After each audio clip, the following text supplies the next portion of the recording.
Hello everyone, my name is Prabir and a warm welcome to you. Today's session is aimed at giving an update on the modernization journey of IBM Security Verified Governance suite of products. We have three speakers today. Amit, Senior Manager, IBM Security Verified Governance. Charles, Senior Developer, IBM Security Verified Governance. Runmai, Senior QA Developer, IBM Security Verified Governance. I will now hand it over to Charles to continue with the demo. Over to you, Charles. Thank you, Amit. My name is Charles, and I welcome each of you. So we want to start with how the IAM container is packaged to highlight some important files. When you first unzip the starter kit, it will create a few directories. The main one is the Helm directory, where the YAML templates are stored. These are turned into the actual YAML through the contents of the values.yaml file. And this is important because if you ever need to edit one of the YAMLs and save that information, it needs to be in the templates directory because we will reevaluate these during any FixPack installation, and that will overwrite any changes in the YAML directory. The second key part is the entire installation is controlled through the config.yaml file in the config directory. All of the settings needed to perform the install will go into that one file via the configure.sh script. The importance of this is that if you need to set up multiple environments using the same settings, you can simply save this file rather than running configure again. And the third notable area is the bin directory. It contains several helper scripts in bin itself and the util subdirectory. The scripts in the sys subdirectory are internal utilities not intended for user interaction. And now let's go take a look at those live. So first off, let's show some of the templates here. Here's what we provide, so you don't have to type them in yourself. And here's a peek at the main ISVGAM YAML pod. As you can see, there's some templating in here. As I said, you don't have to change any of this. It's just an example of the YAML. There's also the values.yaml file. For the most part, those don't need changes either, but you might want to change the storage or any of these other values. They are available. And the config.yaml is the next one we want to take a look at. And here we can see some default values, which can help quickly get through the configure script, but these are the parameters that need to be filled out to perform the install. So let's go ahead and start the configuration.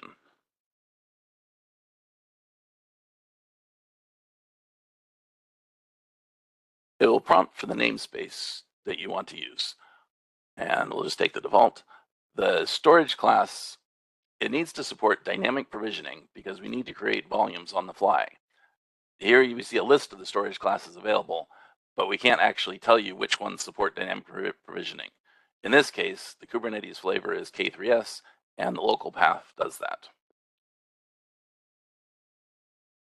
Install type should generally be local unless you're installing on AWS. So take that. And we found some environments, certain operations were taking a long time to complete, so we added a configurable timeout setting. But in most cases, just leave this as it is. The MQ section exists so we can support a customer installed MQ environment, but typically you'll want to use the provided MQ container and thus should leave these blank. The custom image repository is if you have an air-gapped environment where you don't have internet access on this machine, but you do have access to another repository. If you say yes here, you can fill in the details of that repository, and some credentials will be created so you can pull from that repository. If you want to use an LDAP registry for logging into IAM, you can specify that here, but we're not going to use that today. You can also then specify mail up front. This can also be done later, but we'll go ahead and set it up here. And OIDC is another option for authentication. And here's where you get to decide if you want your own data tier or the containerized data tier.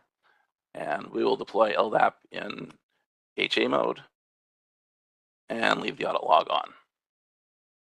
And here's for the database. We'll take Postgres and also install in HA mode. And we'll take the new dispatcher container as well. The activation key is from Passport Advantage, and you do need to fill it in here, but I'm going to skip that part. The license type is either processor, where the license manager server will retrieve the information from the Kubernetes metric server automatically, or user value unit, which, if you pick that, you need to specify how any external users will be defined. So in this, we'll use an object class of external person. And any LDAP record with that object class will be considered external for the purposes of license calculation. The alternative is you can specify an attribute and its value that will be on user records that are external. And the reason external is important is that they get counted at a lower rate, so it results in cheaper licenses. You must accept the licenses to move on.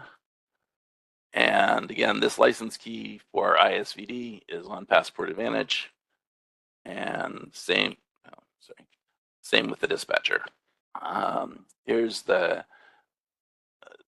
you need to provide the LDAP credentials and specify the tenant. Root.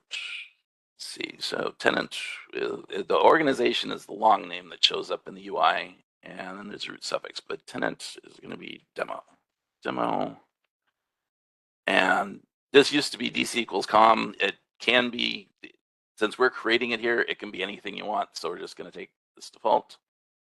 Here's the database username. And since it's Postgres, you can specify an admin username if you want, but you don't need to. And then we'll go ahead and take the default database name as well. And for this mail, it needs to know some information about how to connect in. So we just got to fill that in real quick.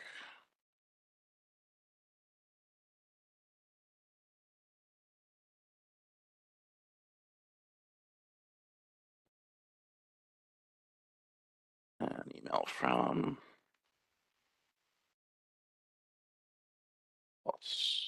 This is the key store password for the IAM key store that holds the root encryption key. Just got to give it a name. And this certificate section is if you have any of your own CA certificates that you need to add to the IAM Trust Store, perhaps for an external data tier or any adapters. You place them in the config/certs directory and then specify them here. But I don't have any of those, so I'm going to leave it blank. And this one is if you want to provide your own SSL certificate for IAM to use. You need to provide the certificate, the key, and the CA certificate chain. If you don't specify one, it will create one automatically. And importantly, it will be a CA signed certificate, not a self-signed one. And the CA will be downloaded to the config certs directory so you can add it to your browser. And because it's creating the certificate, we need to provide the host name and or IP address for the alternate DNS names. And you should specify whatever will be used in the browser to reach the IAM server. Otherwise, you won't be able to make a secure connection. Liberty metrics is an option in Liberty to provide some Prometheus statistics, but we'll leave that off. And in this TLS 1.2 question, the recommendation is to not disable TLS 1.2 unless that's an absolute requirement. Some applications have not yet moved to TLS 1.3, so if you disable 1.2, the IAM server will not be able to communicate with them. And FIPS mode is one setting that must be decided on install and cannot be changed afterwards. If you know you need it, enable it. Otherwise, leave it disabled. And after that, we'll go ahead and download the license server install script, and then it's all ready to go. So in the interest of time, I have a edited video that takes out most of the dead time. And so let's go ahead and switch over to that.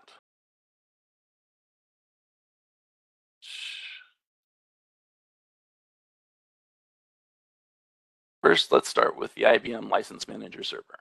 It's not a requirement, but it is recommended to help with auditing the licenses used by containerized applications. This normally takes about 4 to 5 minutes.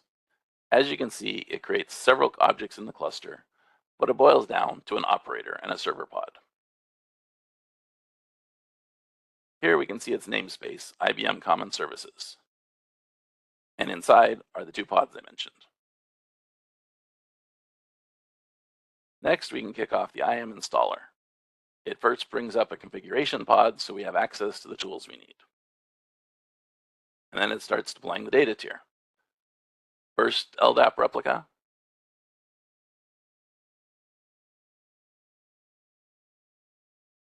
And then the second.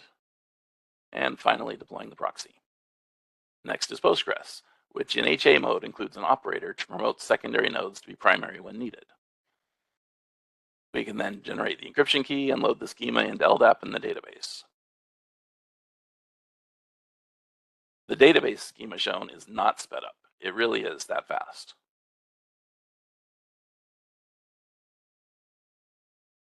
Mail is configured, and then the dispatcher pod is deployed.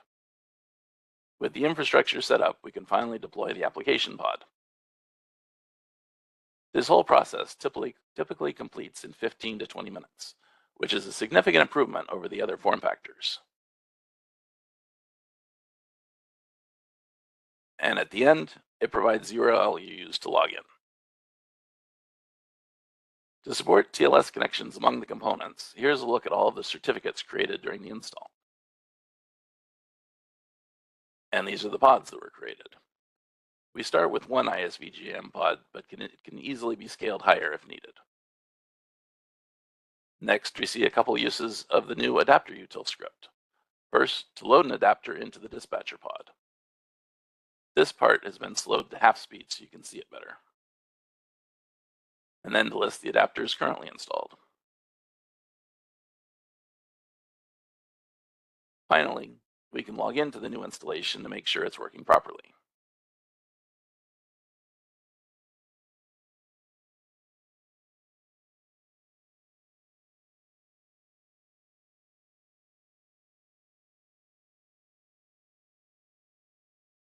And as you can see, this is the latest 10.02 FP2 version. So now let's take a look at some of the files that got created during the install. First, there's the YAML directory. After evaluating the templates, the fully formed YAMLs are staged here for deployment into the Kubernetes cluster. As I mentioned earlier, you do not generally want to edit these files as they will be regenerated during fixpack installations and any changes will be lost. Next is the logs directory. After install, there is only the dbconfig and LDAP config logs, but it will also hold logs from the fixpacks and if you run the git logs script to pull the logs from the ISVGM pods. And finally is the data directory. It contains files that belong in the Identity Manager data directory. These are turned into a config map so they can be loaded into all of the replicas of the ISVGM pods. And while not a new directory, there are some scripts in the bin directory I would like to mention. So during installation, several credentials were requested. Those are stored in Kubernetes secrets. The change passwords script allows you to easily change these passwords when needed. You can see there's several different passwords that you have the option of changing from here. Config ls allows you to list files in the data directory inside the container, and git config allows you to retrieve a file that you want to edit. And so this just allows you to see what you could have access to if you want to make changes to it, and then you can bring it down, edit it, and turn it into a config map. The create configs script is used to turn the edited files into config maps. Update YAML sh is used to reprocess a YAML template after editing either the template itself or values.yaml. And load HR feed is a simple helper script that will copy a given file into the /temp directory of all the ISVGM replicas, which you can then point an ISIM HR feed service at. And renew certs, as we saw, lots of certificates were created during install, and those will eventually expire. And this script lets you check the expiration date, or you can just renew it directly. And that wraps up this look at installing the IAM container, and I will now pass it over to my colleague, Renmei. Thank you, Charles. So my name is Mrunmay and I welcome each one of you. I'll take you through the demo, which will give you a deep dive into the Identity Manager latest features that we talked about right now. Let us take a look and consider an example of Scott, who is the system admin here. Scott logs in to the Verify dashboard where all the applications to which Scott has an access are listed. We will be interested into the Identity Manager Service Center console, talking about the multi-factor authentication which is enabled here on the system. There's a option of entering a code. So unless Scott enters the password that is available on the Authenticator app on his device, Scott cannot log in. So there's a security feature that we have added and enabled into. Once the password is added and the request is submitted, Scott lands on to the Identity Service Center homepage, which is the modernized new look. All the options that we discussed, like the view access, access management, request access, edit profile, and the other options, that is managing the others profile, remains the same but with a new look.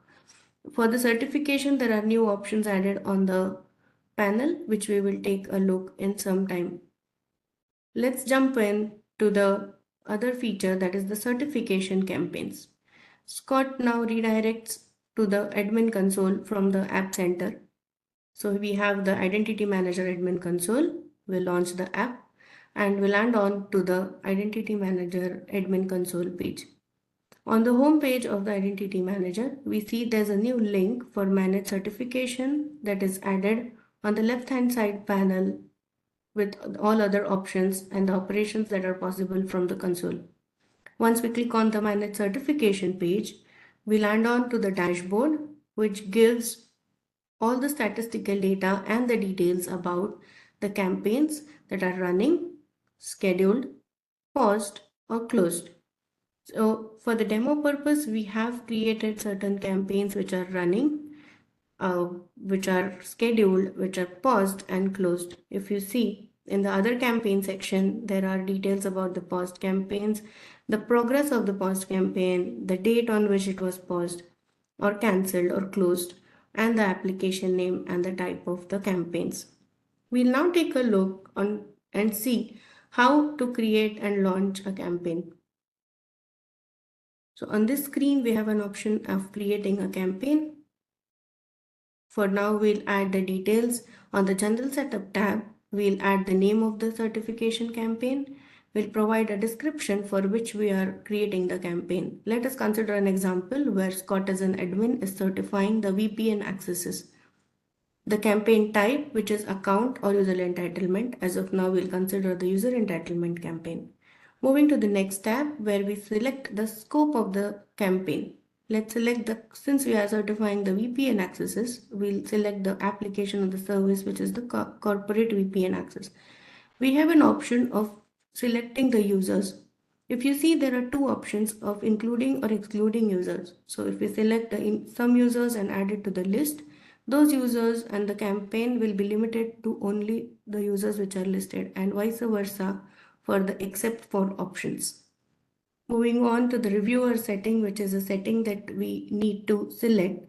So here there are two options, user manager or service owner, where if the manager exists for the user for which the entitlement is being initiated, certification campaign, then the manager gets the request, or if not, the service owner. And there's another option where we can specify the request and specify the reviewer, and the reviewer gets an option. Let's select Kelly, who is my reviewer for the campaign that I'm initiating. There are another options, if you see, where we can specify when the reviewer's decision take into effect. Say if we select when the campaign ends, only when the campaign ends, the reviewer's action will take into picture. If we select immediately, in that case, if the request is rejected, then immediate loss of the entitlement and deprovisioning of the account according to the lifecycle policy for the application will take place. And if we select let the reviewer decide, then the reviewer decide out of the two options which options needs to be taken into consideration. The next step is of selecting a supervisor. Here, one or more person can help the campaign creator to track the progress of the campaign. Let us now select Jacob as our supervisor. We have an option of redirecting the request as well. Moving on to the schedule, we can define when to run the campaign and how long it should last. If we select run immediately, a one-time instance of the campaign will be run and immediately it has been set up. If we select start date and for the recurring campaign, the first instance of the campaign will start. Also, there is an option of selecting the duration on how long the reviewer have to complete the campaign. We'll select the default option and next.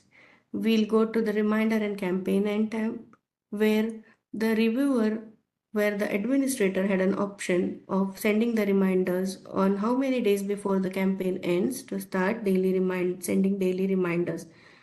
We also have another option, if you see, for closing the campaign, where we define what happens to the unreviewed entitlement after the campaign ends. In case the campaign ends and there are no actions taken on the request by the reviewers, then we have an option of selecting take no action. The entitlements remain as it is, or approve all, or schedule all. In that reject all. In the reject all case, what happens is the entitlements are revoked. In approve all case, the entitlements remain as it is. Once we select on the schedule campaign, the campaign is initiated. The moment the campaign is initiated, we can see this campaign for the corporate VPN access in the running campaign list. If you see, the progress is 0 here as of now because it has been just initiated. Once we click on this, we see all the details that we have entered as an admin are displayed here. The general settings, the supervisor settings, schedule, scope, campaign end details, and the reviewer settings as well. If we scroll a bit down, in that case, we can also monitor the campaign results as an admin. Here we can monitor the request as a reviewer or by entitlement. So there are 5 requests that are pending, and if we see, the decision is none as of now because there is no action taken till now by the reviewer, Kelly. There are another details on the same page like the campaign ID, the details of the person who created. So Scott created the campaign. We have an option of editing the campaign, cancelling it or ending it. Once this campaign is initiated, the next action goes to Kelly, who is the reviewer. So we'll log in as Kelly again to the verify application. Once Kelly logs in, again the authentication is enabled for Kelly. So on the before landing on to the Identity Service Center, Kelly has to enter the code on her device and then proceed for the reviewing of the requests. After submitting, here we can see under Manage Activities, there are 2 new options that are added. So Review Certification Request, that is the activity. On this dashboard, all the activities or campaigns that are pending for Kelly's reviewer are requested. This is a dashboard which gives an interactive review and details of progress of the certification campaign here. We can even search the campaigns in case there are a lot of requests. We can sort them and we can take the action accordingly. Let us now go to the request that has been pending. So there are 5 requests that we see which are pending for Kelly to review. On this dashboard, this is the detailed page where all the details specific to the reviewer, specific to the campaign that the reviewer is taking a look at are displayed here. We have an option of filtering the request on the basis of applications, users, and access name, considering there are multiple requests for other multiple applications and users. There's an option of approving, rejecting, or redirecting. This right hand side pop-up is also a view where the reviewer can take a glance at the request particularly. We'll now consider the approval, rejection, and redirecting for the demo purpose. Let's see, we'll approve one of the requests. We'll add the justification for the entitlement. And once approved, you see there are 4 requests which still needs review and there's 1 request that is completed. till the request or the campaign ends, action can be taken on the certification, and the setting can be done by the system administrator. Let us take a look at the redirect option. We have selected two requests for Donna and Bruce, and here we have an option, if you see, to redirect to a person whom who is authorized to take the action for these requests. Suppose there's a case that Kelly does not know who can take the ownership of this entitlement, then since we have selected the option of redirecting it to the supervisor, Kelly can directly redirect it to the supervisor. So in the search option, if we select a particular user who should take action, then that is an also option. And since we selected there that the request can be redirected to the supervisor, I can directly go and assign the request to Jacob, who is my supervisor, adding a note that I no longer manage these employees, so kindly take the relevant action. Now, once this is redirected, if you see the count changes, there are two requests that we need action on. Let us reject one request for Anne, considering Anne does not need the VPN access and Kelly has rejected it. What happens to this rejected access? We'll take a look in a couple of minutes. Moving on, since there are two requests that were redirected to the supervisor, Jacob, we'll now log in as the supervisor in the next screen. I've logged in as Jacob. I follow the similar process of adding the one-time password on my device, and I get redirected to the self-service console. As we discussed, supervisor is the person who can supervise the request and cannot take any action. However, the supervisor can also be a reviewer for certain requests. So for certain campaign, if the requests are redirected to the supervisor, then the supervisor can be a reviewer as well. We are now on the supervise campaign tab. For the demo purpose, we have certain requests that are already there for supervision. So if you see here, Jacob can supervise how many requests are completed, how many requests still needs review, but there's no option of taking any action on the request since this is a supervisor view. We see in the table below the reviewer is Kelly, who approved one request, rejected one, and there's one request that is still pending and the campaign percentage that is pending. However, for Jacob himself, there are two requests that are not yet reviewed, and those two requests needs to be taken action on as a reviewer. For this, Jacob needs to go to the reviewer UI and the reviewer option to see how it looks like. We'll go to the certification homepage and here navigate to the review campaign type. Once we go, we see that there are two records that are yet to be reviewed for Jacob. Now Jacob has the two requests that we had redirected as Kelly for Donna and Bruce. We'll approve one and see how the action takes into picture. Let's approve the request for Donna for the VPN access. The request is approved. There's a pop-up message which says that the request has been approved and successfully submitted. And we see there's one request that's completed and one request that still needs review. Navigating back to the review certification page, we see that out of the request on the circular ring, the progress shows that there's 50% records out of 2, one is approved and one is still pending. Now we talked about the rejected request some time back. So what happens to the rejected request? The moment there's a rejection, the workflow is invoked and the access for the person is removed on the basis of the workflow that is defined by the system admin in the system. So we'll take a look at the request and to show you how the rejected request works in the background. Similar to the other processes in the identity manager system, We have emails as well. So the workflow notification property on the admin console, we have an option of defining the emails and customizing it. So there's an escalation notification, there's certification redirected notification, certification reminder notification, and the other options for supervisors and status change. We'll take a look at the certification reviewer notification. So right from the template name, the subject, the text, body, everything can be customized as per the organization's need for the certification campaign.